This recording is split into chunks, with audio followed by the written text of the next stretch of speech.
प्रणाम बंधुओं, स्वागत है आप सभी का हमारे YouTube चैनल भक्ति ज्ञान माला में। साथियों, आज बड़ी परम पवित्र वीडियो आपके बीच आ चुकी है।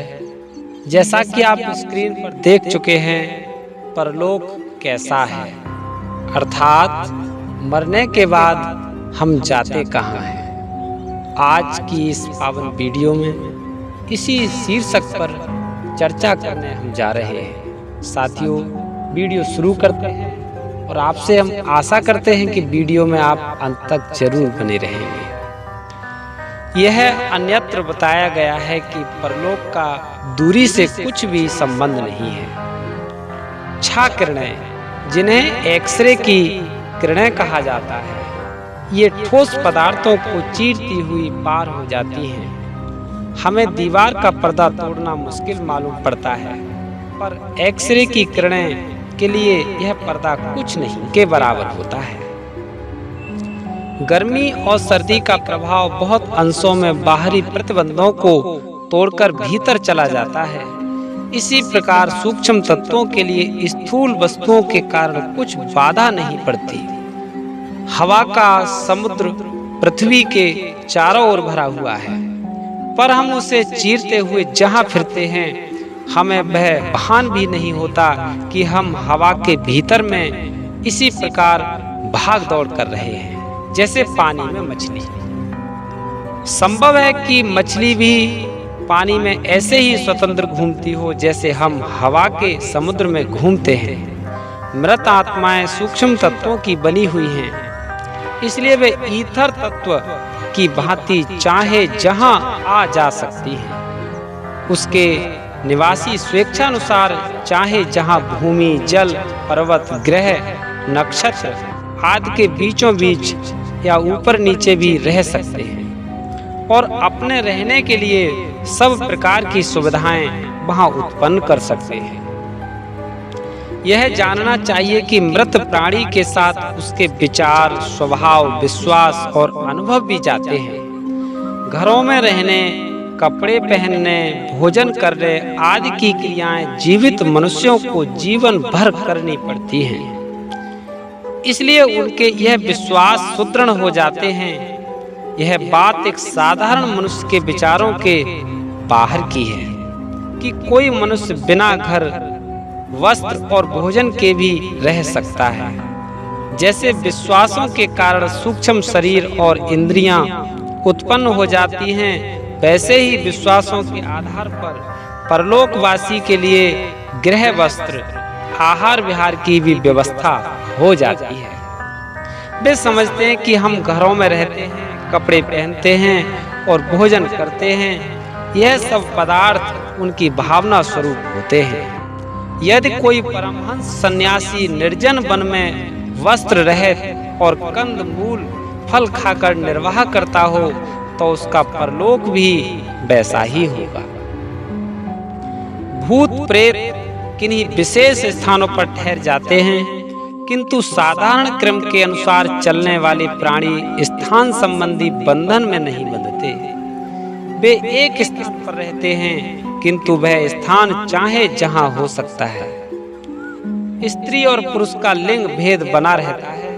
विश्वासों के आधार पर यह भी निर्भर है, जो पुरुष स्त्री भावना का आचरण करते हैं या जो स्त्रियां पुरुष भाव को हृदयंगम करती हैं, वे कुछ काल नपुंसक की दशा में रहकर लिंग परिवर्तन कर लेते हैं और अगला जन्म परिवर्तित भावना के अनुसार होता है। यह अपवाद है। साधारणतः लिंग परिवर्तन करने की किसी जीव की रुचि नहीं होती। शरीर संबंधी अयोग्यताएं परलोक में हट जाती हैं और वे प्रायः तरुण दशा को प्राप्त हो जाते हैं, क्योंकि यह अयोग्यताएं मन की नहीं, वरन एक शरीर में भी कुछ समय की हैं। इसलिए इन शारीरिक अयोग्यताओं का मन पर अधिक प्रभाव नहीं पड़ता। परलोक में इच्छा करने पर कोई जीव किन्हीं दूसरे जीवों से मिल भी सकता है। इच्छा होने पर ही वे एक दूसरे परलोकवासी दिखाई देते हैं और उनसे विचार परिवर्तन करना संभव होता है। यह मिलन दो चेतनाओं का मिलन होता है। विचारों का आदान प्रदान ही हो सकता है। शरीर कोई किसी का नहीं देख सकता, क्योंकि परलोकवासियों के सूक्ष्म शरीर वास्तव में देखने योग्य नहीं होते। घर, कपड़े, भोजन आदि की हर जीव की अपनी कल्पना होती है। उसका देखना भी दूसरे के लिए कठिन है।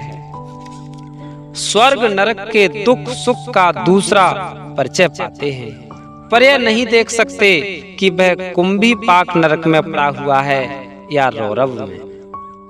स्वर्गवासी आत्माओं के शरीर में एक प्रकार का तेज होता है, जिससे उनके सुखी होने का परिचय मिलता है। पर यह जानना कठिन है कि वह हूर गिरमाओं को जन्नत में है या सुरपुरी में, क्योंकि यह सब भी अपनी अपनी स्वतंत्र कल्पनाएं हैं। दृश्य वस्तु इनमें से कुछ भी नहीं। मृत आत्माएं एक दूसरे से कह सुन सकती हैं, पर उनके लिए यह कठिन है कि दुख सुख में भी हिस्सा बांट सकें। कुछ आत्माएं अपने पूर्व परिचितों मृतकों के साथ रहना पसंद करती हैं और उनका एक समुदाय बन जाता है। ऐसे समुदाय नीचे लोक में ही होते हैं। उच्च लोकवासी जन्म जन्मांतरों में आकर्षित प्राणियों के साथ अपने संपर्कों का ध्यान करते हुए इन भ्रम बंधनों की व्यर्थता को समझ जाते हैं और मोह जाल से दूर रहते हुए आत्मोन्नति का एकांत प्रयत्न करते हैं। आत्माएं किसी बाड़े में या किसी अन्य शासन के अधिकार में नहीं रहती। जीवों पर उनकी अंतरात्माओं का ही शासन होता है। श्राद्ध करने या स्मारक बनाने का पुण्य फल उनके करने वालों को ही प्राप्त होता है। यह दान पुण्य परलोकवासी की कुछ विशेष सहायता नहीं कर सकता, क्योंकि इन उदार कार्यों के करने में अपना कुछ हाथ थोड़े ही है। यह निश्चय है कि पुण्य फल का अदला बदला नहीं हो सकता। जो करता है वही भरता है। फिर भी परलोकवासी जब यह देखता है कि मेरे पूर्व संबंधी मेरे प्रति कृतज्ञता और उपकार के भाव प्रदर्शित कर रहे हैं, तो उसे संतोष होता है। और कभी उनके बस की बात हो एवं अवसर पाएं, तो उस उपकार भाव का किसी अदृश्य प्रकार से बदला चुकाते हैं। अपने प्रियजनों की सहायता के लिए जो कर सकते हैं करते हैं। संबंधियों के रोने पीटने या शोक प्रदर्शन करने से मृतक को दुख होता है और उनकी शांति में बाधा पड़ती है।